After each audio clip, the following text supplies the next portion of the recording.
Hey guys, tonight we are going to step back into the late Viking Age, a time you probably wouldn't survive 5 minutes in, no matter how many cool horned helmets you imagine owning. The world you're about to walk through isn't the fierce, proud beginning of Viking glory, but its painful, staggering collapse. Blood debts have gotten sloppier, warriors care less about rules, and the lines between honor and senseless murder blur so badly you'd think someone smudged them on purpose. So, before you get comfortable, take a moment to like the video and subscribe, but only if you genuinely enjoy what I do here. Also, tell me where you're watching from and what time it is so I can picture you along for this dark ride. Now, dim the lights, maybe turn on a fan for that soft background hum, and let's ease into tonight's journey together. You lace up your worn boots, stepping out across a world in freefall. Once, Viking warriors bound themselves to tight codes of honor, a system that kept their violence predictable, their feuds controlled. There were rules, even in bloodshed, a strange respect that let a raider greet a rival on fair terms. But now, the rules have unraveled like an old fishing net left in the sun. You wander through a settlement where a brawl has spilled out from the drinking hall, knives flashing with no sense of restraint. These warriors used to settle scores with a measured code of compensation and proper witnesses. Today, one insult about a sister or a lost cow, and the knives come out. Honor be damned. Historians still argue whether these changes came from internal rot or pressure from Christian lords reshaping Viking values. Either way, you see the result. More savage raids, with no sense of proportion. A war band might once have ransomed a farm family for silver, letting them live to pay again next year. But these late-century thugs just torch the farmhouse for a laugh. It's brutal and sloppy. And in a culture where reputation was once life, the loss of respect for those rules is like cutting out the Viking heart. You pause on a muddy path, hearing rumors about a feud between two cousins that's lasted through 3 generations. Instead of following the old rules of paying Vergild, compensation for a killing, the descendants keep the cycle going, each side adding new slights, new murders, so tangled no one even remembers who insulted who first. There's a twisted humor in it, a sense of fatal chaos, like everyone is just going through the motions of revenge because they can't imagine any other way to be. One odd tidbit you catch is that some outlying communities tried to replace duels and feud killings with mock duels using wooden swords, a sort of therapy to cool tempers. That might have worked in a village with a wise lawman, but in places too far gone, the violence never stayed pretend for long. The adrenaline, the rage, the fear, they were too strong to be trained away by a wooden stick. You step into a battered longhouse where one side is smashed open from a recent blood feud. The charred timbers still reek of pitch and smoke. In a dark corner, a woman rocks a crying child, while warriors argue over who will avenge the burned hall. Not if, but how soon. The old Viking ethos might have taught them to compensate the victims, to repair the damage and settle honor cleanly. Now it's nothing but endless payback, each new fire answered with a sharper blade. You can feel the exhaustion behind their rage, like even they're tired of the endless spiral but can't stop. As the night wind cuts through the half-broken walls, you think about how this decay spreads. When warriors lose a sense of honor, it doesn't just make them dangerous to their neighbors, it makes them dangerous to themselves. Their reputations crumble, their names stop carrying weight, their children grow up learning only chaos. That is the deepest tragedy here. That these proud people, who once measured every raid and every kill against an iron code, have lost the only thing that made their violence at least slightly sane. It feels a bit like modern road rage, to be honest, only with axes instead of car horns. The world's still unfair, and humans still snap. But these Viking warriors had once known how to keep the snapping from tearing their own society apart. And now, the snapping is all there is. By the time the local thing, the Viking assembly, tries to judge a murder, the killers are already halfway across the fjord, knives still dripping, ignoring the rulings altogether. Law has no teeth, honor has no spine, and the gods themselves seem to have stopped caring. You wonder if this is what happens when a culture grows too big, too fast, and then rots from the inside. You remember stories of Roman gladiators who started as respected athletes but became meaningless blood sport, and you wonder if Vikings suffered the same decay, only in a colder climate with worse beer. One day, a proud ship captain rules his crew with honor. The next day, he's burning a fishing village because someone mocked his beard. The coat is gone, and no one seems able to stitch it back together. You take a breath of the salty wind, imagining how the next generation might look back and wonder why their ancestors lost their grip. But you can see it plainly. With a twisted pride, the warriors of the Viking twilight have become untethered, trading all sense of measured courage for a poison that spreads from feud to feud. There is no balance left, no fairness, no careful calculation, just knives, torches, and a name that means less with every kill. You leave the scorched longhouse behind, boots crunching across charred embers, and wonder how the gods must feel, watching their chosen people tear each other apart like drunk wolves. The air tastes of ash and sea salt, the twin flavors of a world at the edge of collapse. Once, you might have walked among Viking chieftains who negotiated blood debts in calm, measured words, standing on the same rocky hills where they had later traded blows with fairness and witnesses. That system was messy, sure. Nobody ever called Viking justice perfect, but it had its rituals, its codes, its small attempts to keep chaos caged. Now, the cages have broken open, and the monsters run free. Historians still argue whether Christian missionaries were partly to blame, changing social contracts so quickly that no one had time to adjust. But maybe it was simpler than that. Too many young men with too many weapons and too few rules left standing. You step along a trail toward a local thing, a gathering meant to judge disputes. It should have been a peaceful moment of compromise, a place where injured families could demand vergild, or land, or public apology. But when you arrive, the mood is all wrong. Instead of measured talk, you see raised fists and hear insults flying like arrows. Two rival families circle each other, their voices ragged with years of hatred. No one trusts the judges anymore. The thing itself is crumbling. One woman clutches a spear so tightly her knuckles shine white, ready to throw it at the slightest provocation. You remember how the old rules demanded witnesses, neutral parties, oaths sworn on iron. These people barely remember those rituals. When the mediator tries to calm them, he's shoved aside. A teenage boy, maybe 15, steps up to spit curses at the other clan. And for a moment, the entire thing feels more like a bar brawl than a court. Viking justice was never gentle, but at least it had backbone. Now it's become theater without a script, actors improvising with deadly props.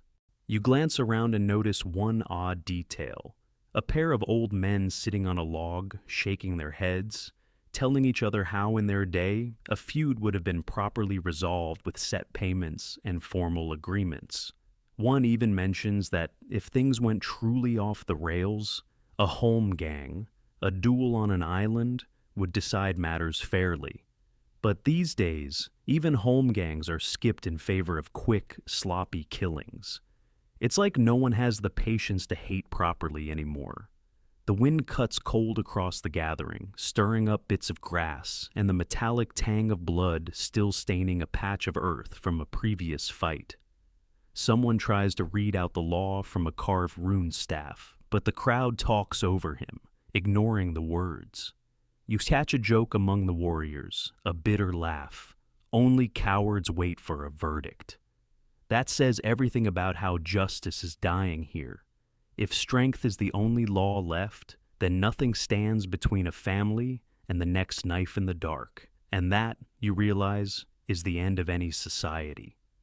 When even its killers stop pretending to follow the rules. You step away from the boiling crowd and pause by a moss-covered rock, trying to steady your breath. In this place, you can almost hear the ghosts of older assemblies, the echoes of fair hearings, the voices of men who still believed a word was stronger than a sword. Maybe they were naive, you think, but they kept something precious alive. And now, even the land seems tired of violence. The grass barely grows near the circle of the thing, trampled flat by generations of blood and boots. The fringe scholars sometimes say that Viking law was a kind of folk therapy, forcing enemies to name their grievances out loud so they couldn't fester. Without it, rage boils underground, building until it explodes. Maybe that's why every family here looks half mad, ready to snap over a spilled cup of ale. There's no safe outlet anymore. A grim thought hits you. Even the strongest axe can break if it's swung at the wrong target over and over. The same goes for people. As you leave the thing behind, the crowd still shouting, you spot a lone child carving tiny runes into a stick. A rough joke, maybe, or a wish for protection. That small gesture gives you an odd hope. The laws might be dying, but the idea of them still lingers, like a ghost that refuses to vanish. You remember a tale about a chieftain who kept a carved piece of driftwood to remind him of fair judgment, carrying it into battle as a charm. Even if the practice of law is lost, the stories of law survive, floating from one mind to the next, refusing to be erased completely. The sun slips lower, throwing orange light over the muddled scene, catching on blades and angry faces, making everything seem more raw, more primitive. You wonder how much longer these people can last, tearing each other apart without any break, without any plan beyond revenge stacked on revenge. A society can only feed on its own violence for so long before it crumbles entirely. And you sense, as you shoulder your pack to move on, that this corner of the Viking world is balanced on that thin, final edge. You leave the circle of the thing behind, the chants and curses growing smaller as you walk, and try to imagine what might come next. Will these people remember their codes before it's too late? Or will they slip fully into chaos, leaving behind nothing but burnt halls and bitter sagas? You can't know, of course, but you have a sense the land itself remembers, in every rune-carved stone and trampled meadow, how justice was supposed to work. If there's hope, it lies there, buried but not dead, waiting for a braver hand to dig it back up. Your boots crunch into a stretch of forest path, and the hush under the trees feels like a blessing after the roaring chaos of the thing. Here, moss creeps across fallen logs, and birds dart between ragged pines, oblivious to human arguments. You breathe easier, at least until you remember what waits ahead. Another village in the grip of its own unraveling. They call it Freistad, though lately no one's been living up to that peaceful name. A place once known for its market, for its cheerful boasts of horse trading and fair weights on iron scales, now ruled by whispers and dread. Freistad's trouble began with a killing. Doesn't it always? A neighbor accused of stealing sheep, struck down by a hot-tempered farmer who swore he saw the thief's footprints. That should have been handled with a weregild, a set price for a lost life, paid in silver or goods. But no one could agree how many sheep had been stolen, or even if the footprints were real, and so the price of the dead man's blood stayed unpaid. His kin rose for vengeance. Then the farmer's family struck back. One death twisted into two, then three, until the numbers no longer made sense. The feud burned through the village like a fire through dry grass. You walk into Frystad's main path, as if stepping into a dream gone wrong. Axes lean against house walls, waiting, always waiting, as though the next murder is only a heartbeat away. People eye you with suspicion, checking if you carry news of the peace or simply another reason to fight. One child, maybe 8, clings to her mother's cloak, watching you like you might sprout wolf fangs and tear out her throat. It is that kind of place now. Viking justice, in its best days, at least tried to break these cycles. Virgild was supposed to calm the need for endless payback. But here, no one trusts the price anymore. Everyone is convinced their blood is worth more than silver. Historians still argue whether this breakdown was inevitable. Could Viking law ever stand up to the raw power of human anger? Some think the laws were a temporary bandage on an infected wound. Others believe that with enough faith and memory, the system could have lasted centuries longer. You suspect the truth lives somewhere in between, strong enough to restrain people most of the time, but too fragile to handle long feuds that refuse to cool down. The local chieftain of Frystad is a gaunt, hollow-eyed man who looks older than the wood beams of his hall. He tries to stand above the factions, but you can see his hands shake when he lifts his drinking horn. See how carefully he watches every face around him. You almost pity him, trapped in a village that no longer honors the rules he swore to uphold.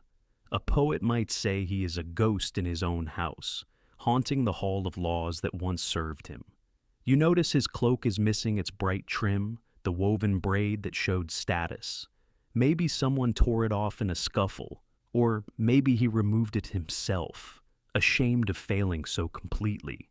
The sagas you've heard make Viking law sound bold and strong, with chieftains defending their people's rights at the point of a sword if needed.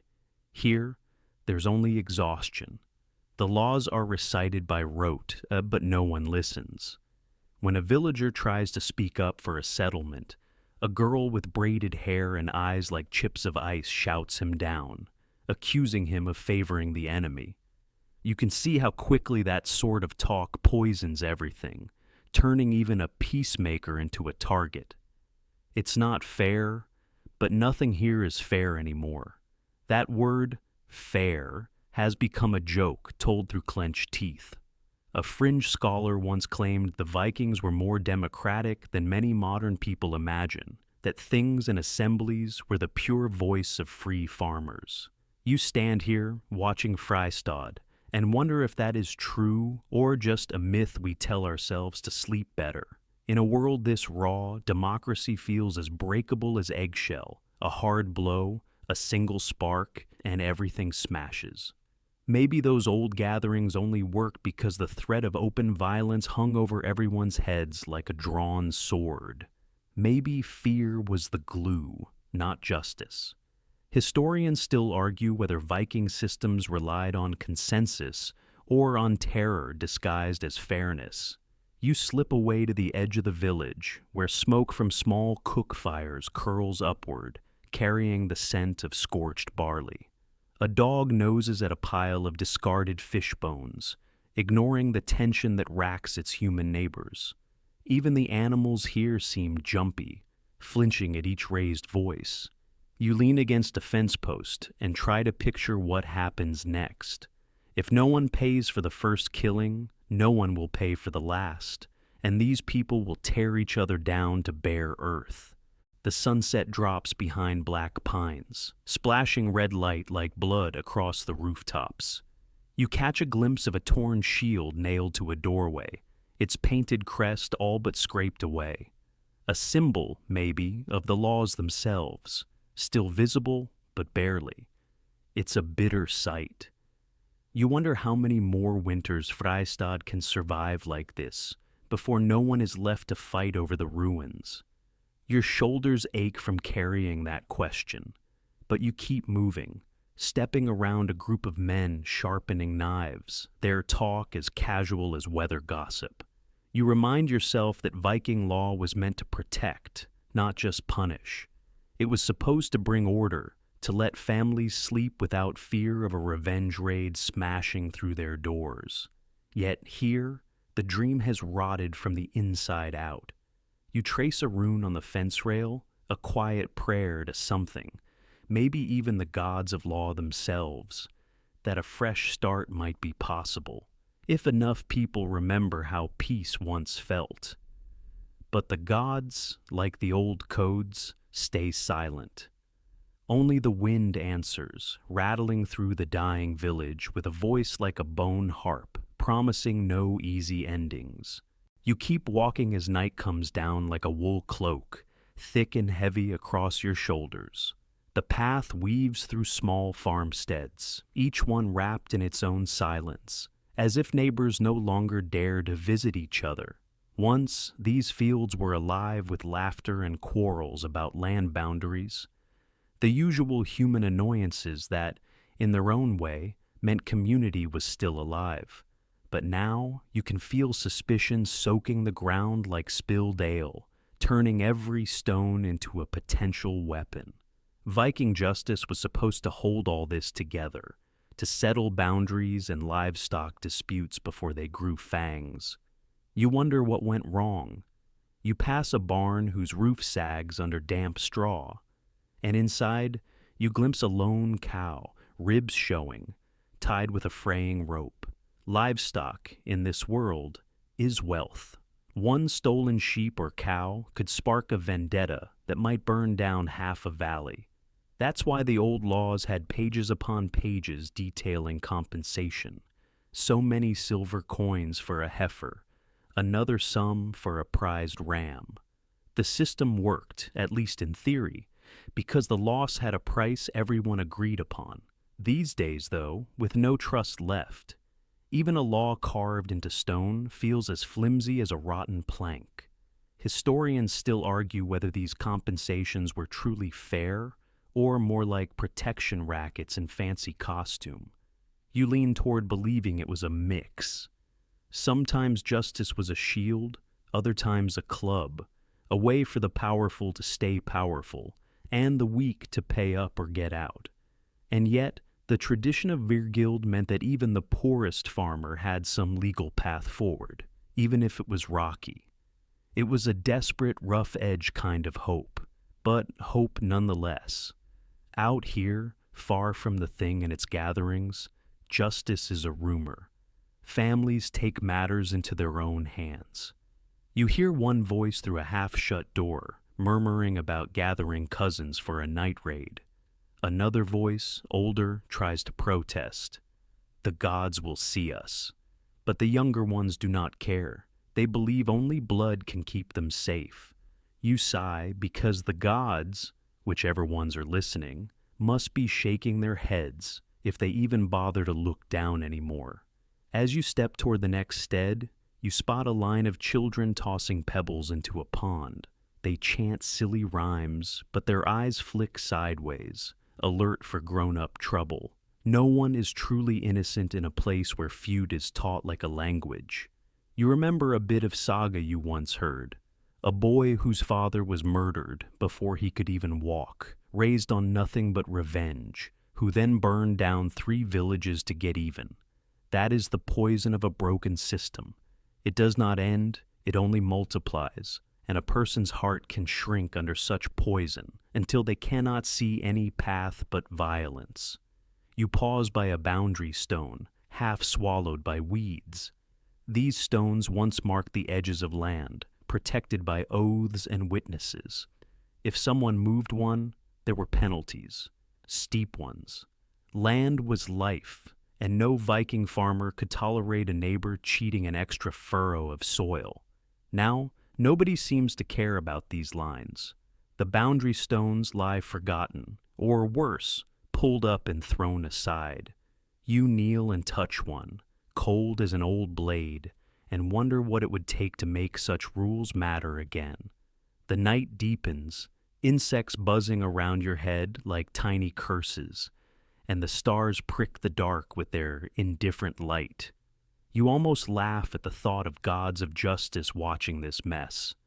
Maybe they fell asleep, bored of trying to fix a people who refuse to fix themselves. A fox slips through a fence ahead of you, quiet as smoke, and you envy its simple rules. Kill to eat, run to survive, no complicated codes or blood feuds. Sometimes the animals seem wiser than humans. Further down the road, you glimpse a girl hanging out a wash of linen, even though the moon is rising. You ask why she works so late, and she shrugs, eyes darting toward a nearby hut. "They won't come for me if they see I'm useful," she says. That small phrase cuts deeper than any axe. This is what Viking law was supposed to prevent.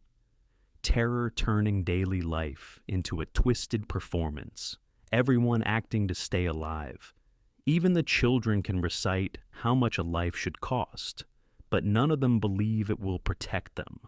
That is the truest failure of their world. A fringe scholar once suggested that the whole Viking system of public gatherings and lawmaking was a form of mass theater, an agreement to pretend fairness long enough to keep society breathing. If so, then the audience has left the stage, and the actors have gone feral. You step away from the girl and her linen, your chest heavy with the knowledge that no one will come to rescue these people. No hero with a shining sword, or wise judge with a book of laws. They will have to claw back order on their own, or they will vanish like foam on a stormy sea. The night turns colder, and you pull your cloak tighter, remembering how Viking ships once carried men and laws across the water, spreading their codes wherever the sails reached. But inland, away from harbors and trade, it was always harder to keep the rules alive. Distance breeds forgetfulness, and in that, forgetting grows the seeds of ruin.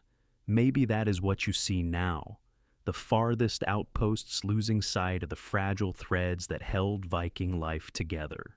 You hope, faintly, that someone still remembers those threads, that somewhere in a quiet corner, a skald is telling children how the laws worked, so the words will not vanish completely. You leave the girl behind, her pale linens fluttering like ghosts, and move on, stepping carefully through ruts in the dark road. Your mind spins with what you've seen, neighbors ready to kill over a sheep, a chieftain unable to lift his own voice, children born into endless hatred. Viking justice was never perfect, but it was meant to be a shield. Now the shield is broken, and everyone is bleeding, and you can almost hear the land itself sigh with disappointment. You keep on through the night, letting the brittle air settle into your bones. Up ahead, the glow of another longhouse teases warmth, but you know what waits inside is more debate than comfort, because tonight there will be a thing, the local assembly, and that means a clumsy theater of law, where neighbors accuse, witnesses swear, and everyone pretends the outcome will be fair. You approach with a careful step, listening to the rumble of voices already thick with mead and grudges. They have gathered around a fire, cloaks thrown wide against the chill, boots planted on damp earth as if staking a claim. One man has a silver-ringed staff, the law speaker, and he tries to herd the chaos like a shepherd with unruly goats. A woman stands near him, cheeks red with rage, insisting that her brother was robbed of his farm tools and that the thief should pay 3 marks of silver or face outlawry. You can see the problem on the faces of the others. No one is certain if those tools were really hers to begin with. Welcome to Viking justice, you think, where proof is as slippery as an eel. The law speaker raises a hand, demanding quiet. In that pause, you can almost taste the fear in the air. People have traveled for hours, even days, to be heard here, because the thing is their last hope. But it is a fragile hope, balancing on who can talk loudest, who can call in the most cousins to stand as witnesses, who can sling the most silver under the table. Historians still argue whether these gatherings were truly democratic or a rigged game for the powerful. Probably both, you sigh. Your eye catches a boy no older than 12 carrying a bucket of fresh water to the disputants. His job is to stand near the circle, ready to splash water if a brawl breaks out. That is the Viking version of security. One thin boy with a bucket. It would be funny if it weren't so painfully true. It tells you exactly how delicate these proceedings are. The slightest spark, and fists will fly, blades will flash, and the carefully stacked words of law will collapse into raw violence. A chill wind rattles the shields leaning against the posts, and you shiver. Someone has brought their axe to the thing. A quiet threat, just in case the verdict goes sour. You remember that even the old sagas warned of this. An assembly might start with speeches, but end with corpses. You wonder how many verdicts were ever truly honored without at least one person scheming for revenge. Probably fewer than the law speaker would like to admit.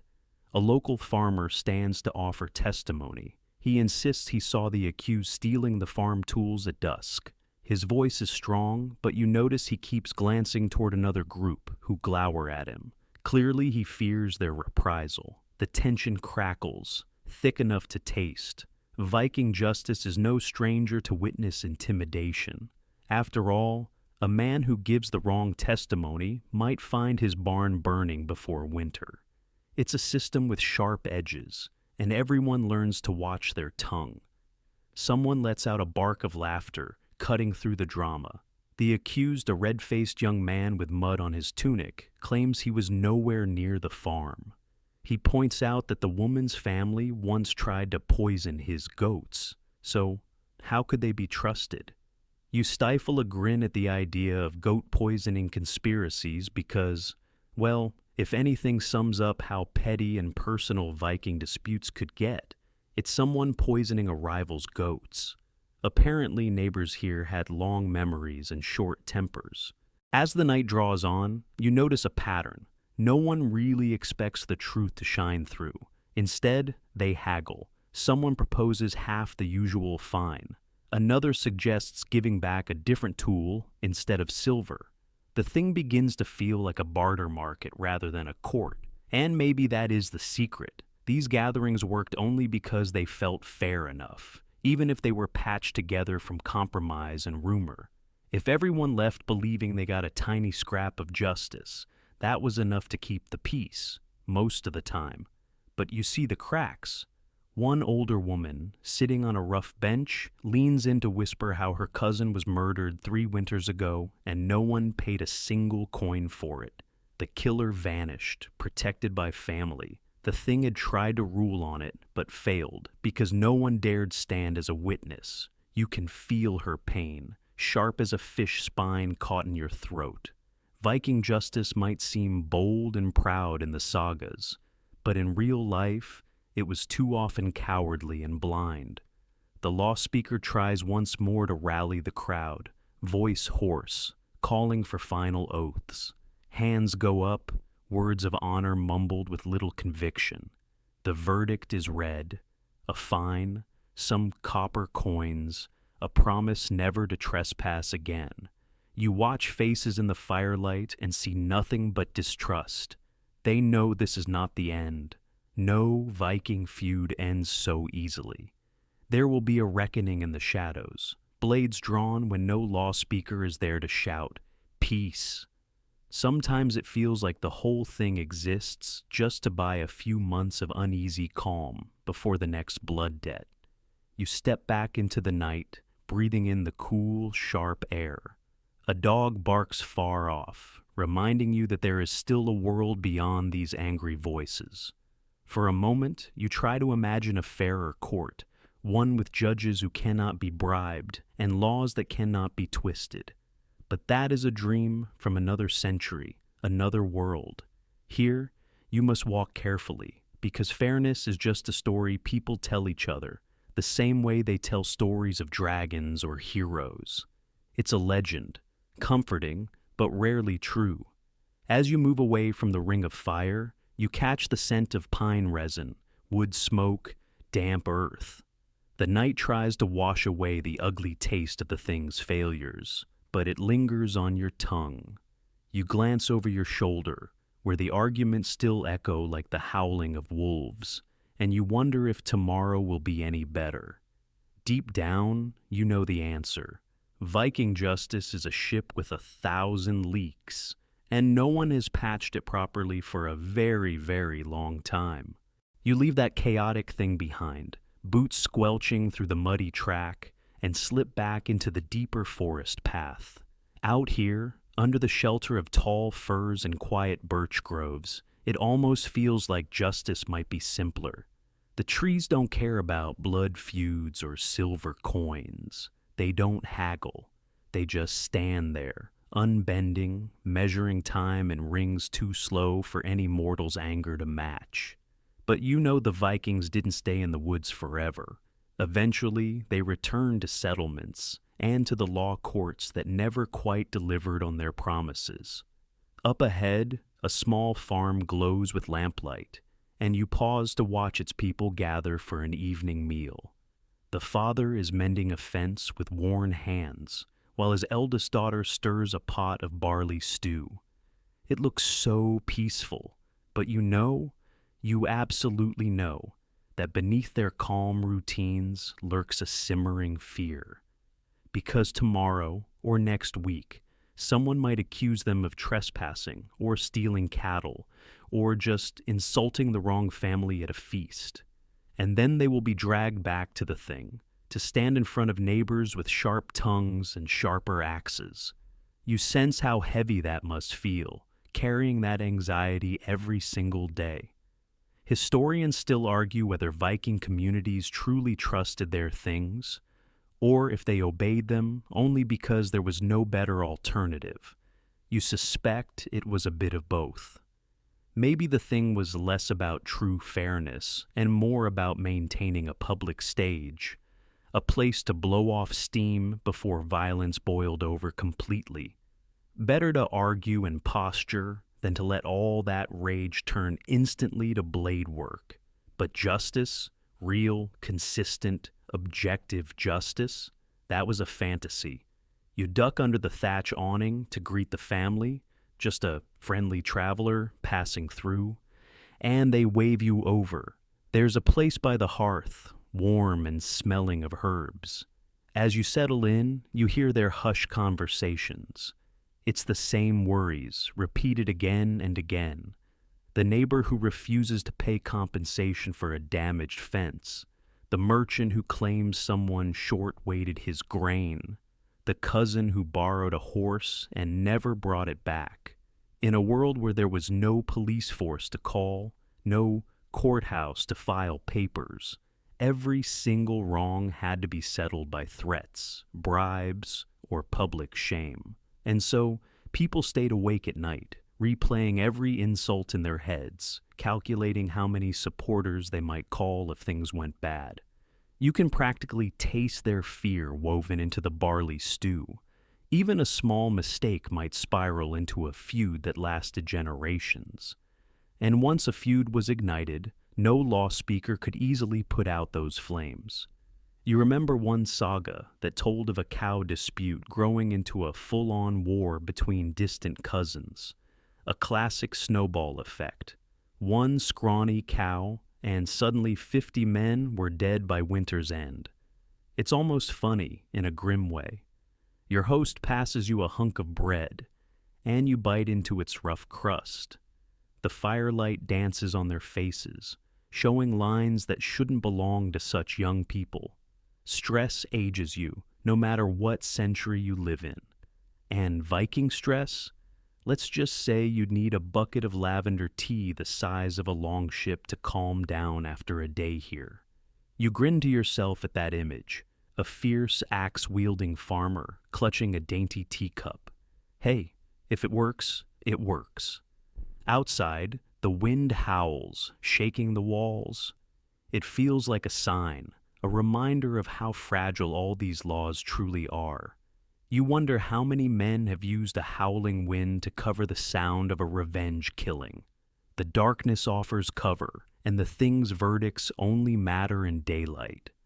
Once the sun is gone, old grudges rise like wolves on the hunt. Your mind drifts to another quirky bit of Viking law. They sometimes considered night killings more shameful than daytime killings. Why? Because night was for spirits and monsters, not for men. So, If you had to murder someone, at least have the decency to do it under the sun. A weird code of honor, but a code nonetheless. A boy by the hearth begins humming a snatch of a skaldic poem, something about a king who lost 3 sons to a vengeance killing, then decided he'd rather pay Vergil than keep losing heirs. That was the beauty of Vergil, the price you paid to avoid a bloodbath. It wasn't perfect, but it was cheaper than raising a funeral mound every week. Historians still argue whether Wergild truly prevented violence or simply delayed it. You think it probably worked, but only for those who could afford it. The poor, after all, couldn't buy their way out of a feud. They had to fight or flee. As the stew bubbles down, your host begins to talk about the coming harvest, and you hear relief in his voice. At least the fields are still honest, he jokes. Crops don't lie, crops don't sue you. And it strikes you how many people must have clung to their land not just for food, but for a sense of certainty. Out there, the wheat doesn't care who insulted whom.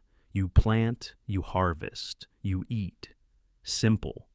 A comforting routine in a world where every human interaction was a potential powder keg. You stand to thank them, stepping out into the blue night. Cold bites at your face, but it feels clean after the smoke of the hearth. You let your eyes wander over the dark hills, wondering how many secrets they hold, how many buried bones, how many weapons lost in marshes, how many whispered oaths of revenge still echo through the peat. Viking law was supposed to tame that wildness, but it only fenced it in for a little while. The forest, the cliffs, the roaring sea, they all remember the blood. You adjust your cloak, feeling the thin leather ties bite against your skin, and continue along the path. Each footstep echoes a truth you can't ignore. Viking justice was a fragile thing, and Viking peace was even more fragile. But you walk on, because there is still more to see, more hidden corners of their uneasy order to uncover. The night stretches ahead, and somewhere out there, a dozen more feuds are waiting to bloom. You move farther from the farm, leaving behind its flickering hearthlight and anxious whispers, into a stretch of moorland where the earth feels impossibly old. Your boots crush heather and peat, releasing a scent so wild it's almost comforting. Out here you sense, the Vikings who never saw the sea might have felt a measure of freedom. Beyond the reach of the things, away from the meddling neighbors, just them and the stubborn soil. But even these loners couldn't fully escape the web of Viking law, thin and full of holes though it was. In the faint light of a crescent moon, you see an isolated homestead. Smoke from a turf-roof chimney twirls into the night like a shy spirit. You approach, drawn by the promise of a human voice after hours of wind talking to itself. A woman comes out, holding a wooden ladle like a club, suspicious of strangers. Once you greet her politely, she relaxes, telling you that her family keeps to themselves, far from the big gatherings. She claims they have their own ways of settling disputes, which is a polite way of saying, we handle our own grudges. And that, you realize, is a dangerous thing. Because if the thing was already unfair, these little family tribunals could be even worse. No witnesses, no neutral judges, no appeal. If someone's cousin decided you were a thief, you might simply vanish one night into a bog, your name never spoken again. Historians still argue whether these clan-level justice systems were truly more brutal than the formal things. Maybe they were gentler for insiders, but a nightmare for anyone outside the bloodline. Either way, justice depended on loyalty, not truth. And loyalty is a fickle beast, you think grimly. Inside the homestead, their low fire throws crooked shadows across a battered loom, some fishing nets, and a heap of barley sacks. Everything here feels practical, used, worn. There's no silver to be seen, no fine fabrics. These people are poor, and poverty always warps the law. When you cannot pay a fine, you must find another price, a favor, an oath, or a fresh victim. You listen to the woman tell a story of how her uncle once accepted 2 sheep instead of silver to settle a killing. The killer led the sheep up the path himself and then was invited to share a meal, a strange blend of forgiveness and fear, all in one breath. The more you hear, the clearer it is that Viking justice was never about universal fairness. It was about keeping the peace, at least for the right people, and sometimes that meant welcoming the murderer to your table if it spared everyone more bloodshed. You'd almost laugh if it weren't so horrifying. A hero in the sagas might swear a mighty revenge, but real people, well, they often just wanted to survive the winter with no more corpses to bury. Can you blame them? One of the children drags a piece of driftwood across the dirt floor, humming a lullaby. You can't help noticing the irony. Here is a song about the sea, sung by a family that's never even glimpsed salt water. In their minds, the ocean is a rumor, a distant threat, a place where hard men go to die. Their life is landlocked, their fears landlocked, and so are their laws. But even their world, shut in by forest and field, is ruled by stories of honor and vengeance imported from the coastal chieftains. The big men with their long ships still cast long shadows, even here. You lean against the turf wall, letting its damp chill sink through your cloak. The woman stokes the hearth and explains how each year the men travel to a distant thing to renew their oaths. They hate going. The journey is long, dangerous, expensive, but skipping it would invite rumors that their homestead had something to hide. That's how the law clung to these outliers, through forced participation and thinly veiled threats of outlawry. They couldn't opt out, no matter how far inland they had settled.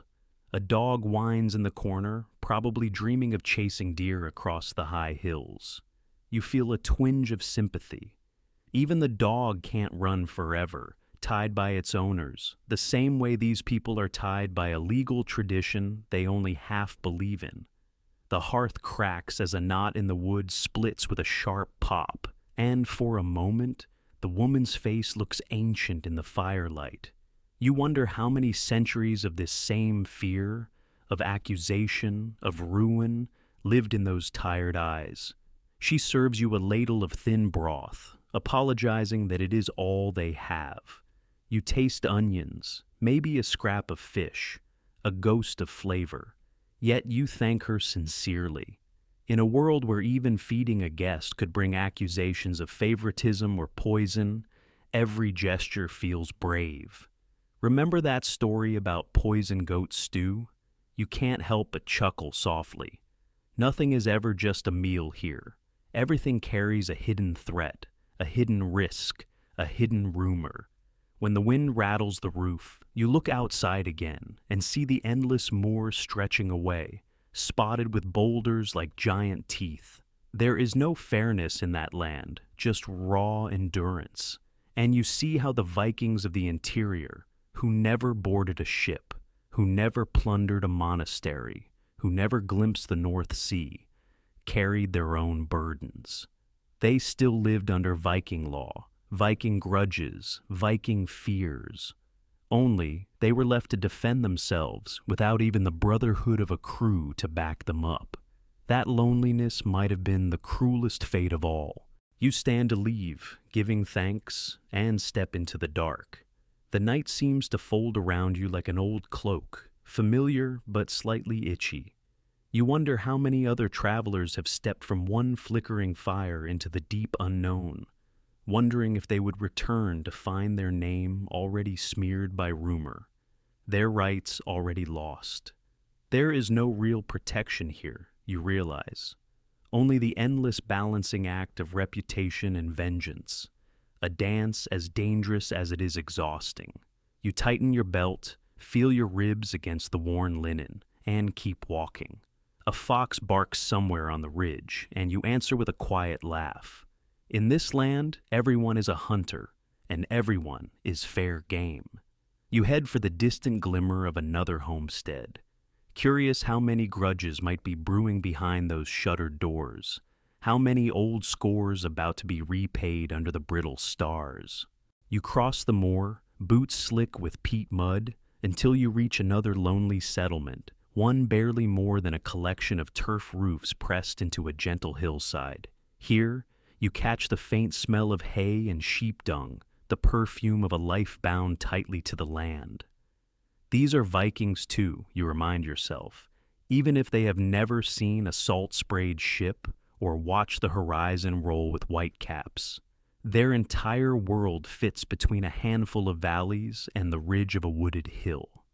As you approach the nearest house, you notice something carved above the doorframe, a serpent biting its own tail. You've seen that before on the coastal longships, but this is the first time you've spotted it this far inland. The man who opens the door is weathered and wiry, with eyes so pale they seem nearly blind. Yet he greets you with wary courtesy, gesturing for you to come inside. In the glow of the hearth, he talks of how these inland families still adopt symbols of seafaring Vikings. To borrow their power, he says, even if they never intend to launch a boat. It's part charm, part armor against their own fears. The more you listen, the more you sense how deeply these landlocked farmers felt. They belong to a culture defined by the sea, even if they never touched it. They retold the sea sagas, repeated the victories of the great ship captains, taught their sons the names of heroes who fought far away. You'd think they might grow resentful, but no.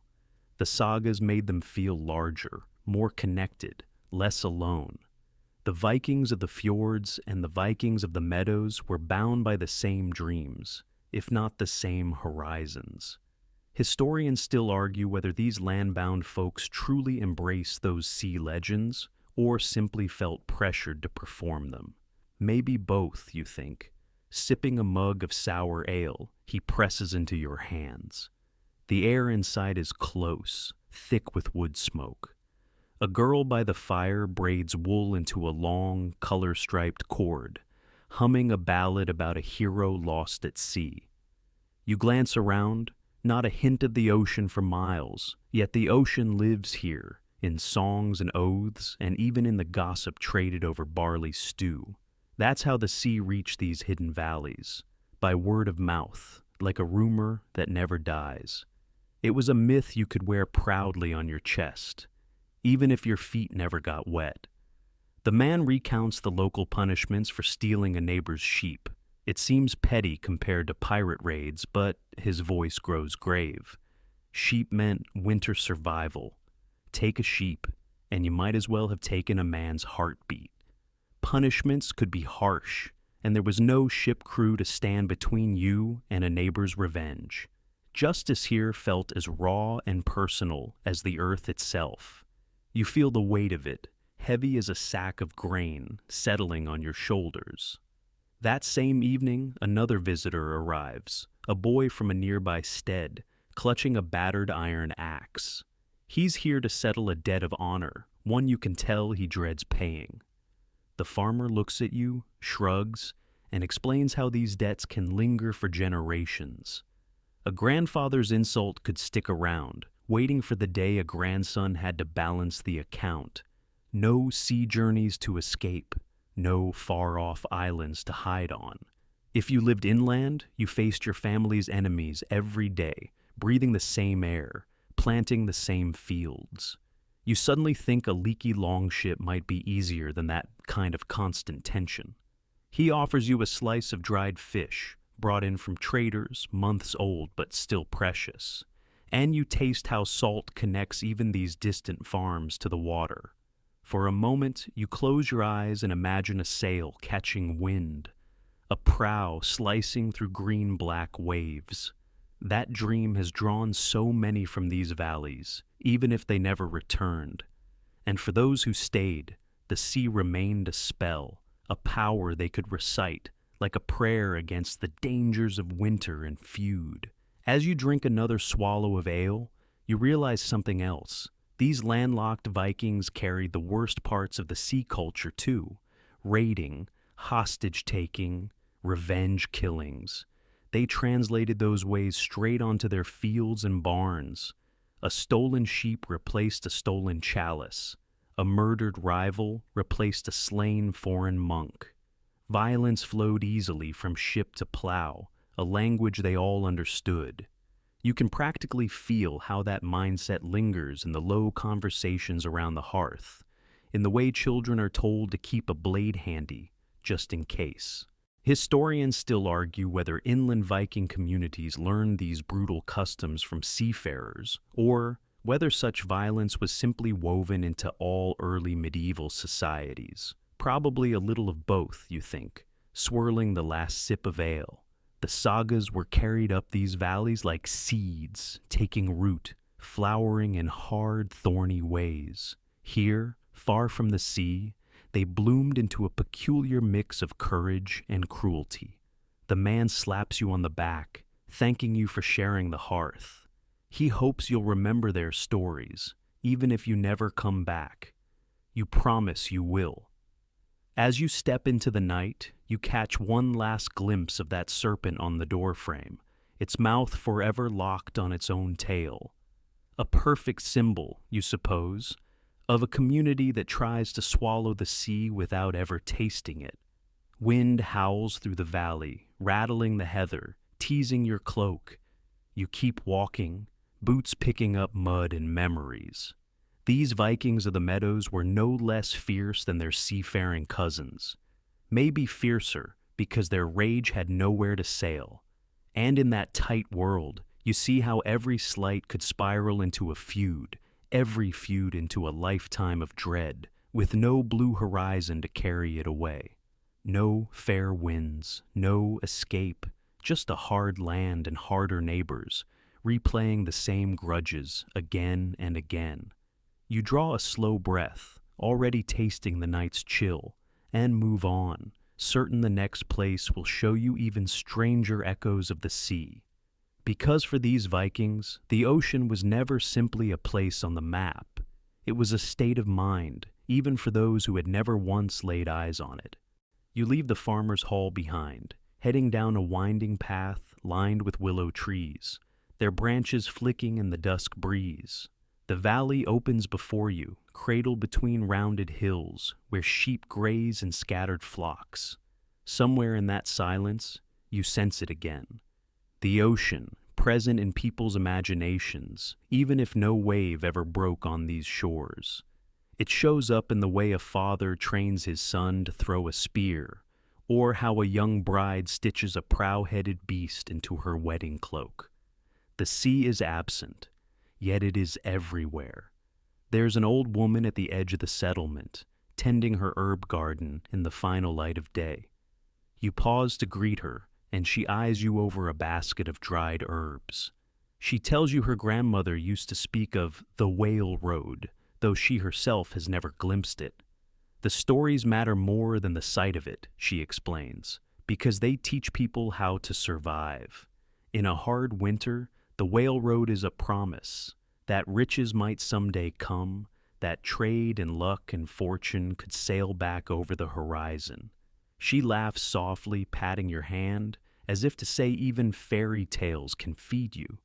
This quiet land, you notice, is covered with place names borrowed straight from those Viking sea legends: Gull's Hill, Seafarer's Hollow, Whale's Watch. You spot a crude wooden sign on a sheepfold that reads Odin's Anchorage, despite being nearly 2 days' walk from any salt water. These labels act like charms, defending against the storms that rage across the fields, just as they once howled across the fjords. Historians still argue whether the inland farmers used these names purely to feel braver, or because they genuinely thought sea spirits wandered up the rivers to bless their lands. You can see it working either way, honestly.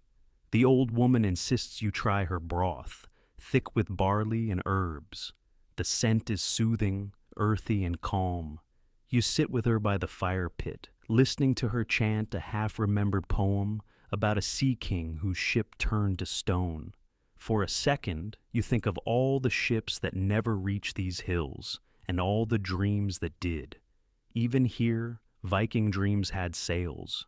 The talk turns to law, and she admits the village lawman came last spring to settle a land dispute. They didn't go to sea for treasure, she says, but fought just as hard for a half-acre of barley ground. Fists flew, axes glimmered, threats hissed through clenched teeth. It was ugly, she confesses, though no one died this time. Justice was raw, the same way it was on deck in a rolling ship.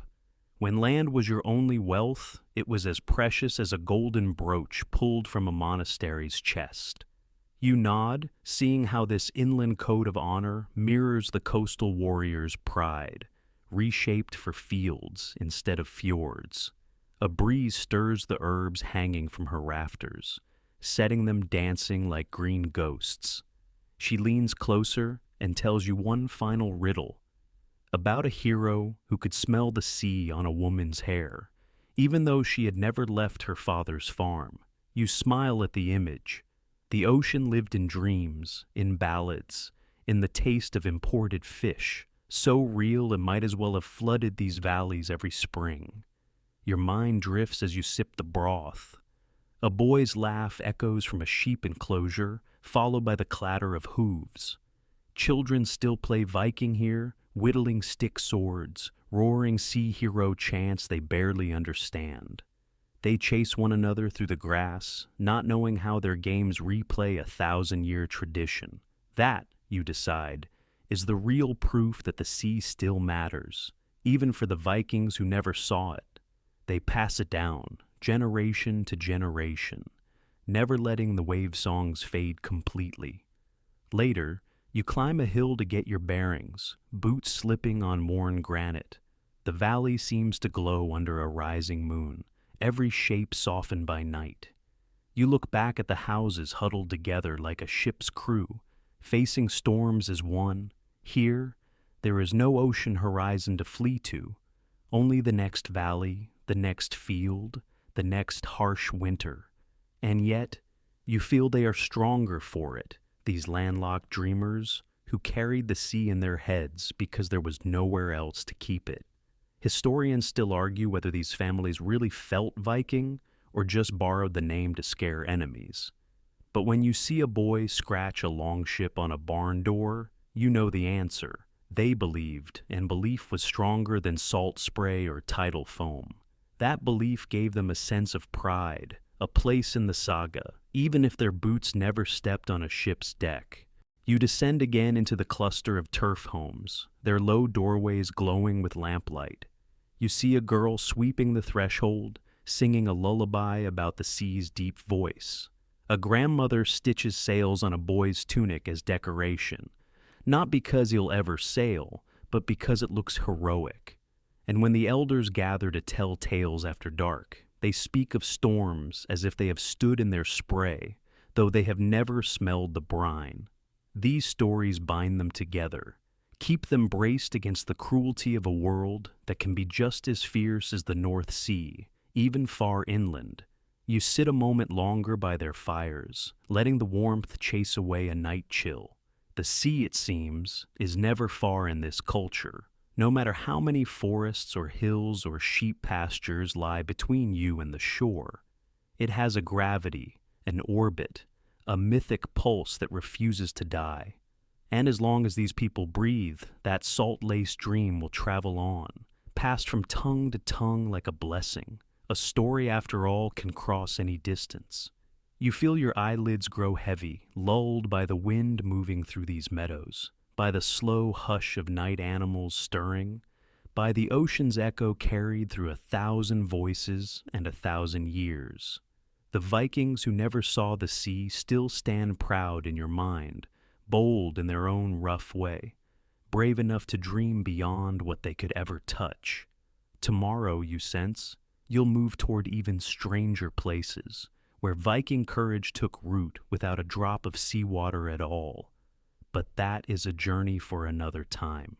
The last glow of hearth fires flickers behind you as you step out into a velvet night sky studded with brittle stars. Your breath ghosts the air, and you pause for a moment to let that cool hush wrap around you. It feels right, you think, to end this long walk among the Vikings, who never saw the sea with a final glimpse of their quiet, patient courage. You turn down a narrow path where moonlight makes each patch of frost shimmer like tiny ocean waves, almost as if the sea itself is trying to slip inland just one last time. You follow a dog-trodden trail to a farmstead on a small rise, where a father teaches his children to carve patterns into a piece of bone. He shows them the twist of a serpent, the swoop of a dragon's head, the lines of a ship's prow. These shapes have lived here for centuries, carried in memory rather than sight. The boy tries to make his lines straight, but the father only laughs, telling him that even a crooked ship can still carry you home. That, in some way, is the entire philosophy of these landlocked Vikings. You may never leave, but you still carry the power to travel, if only in your mind. The father tells you how, once a year, traders come through the valleys bringing fish, sea salt, seal skins. The people gather to trade, to gossip, to marvel at the rough stories the merchants bring. The children ask again and again what the ocean looks like, and the traders always paint it like a living monster. A blue serpent, a shifting plain, a roaring sky trapped in water. It scares them, but thrills them too, planting seeds of wonder that will never quite die.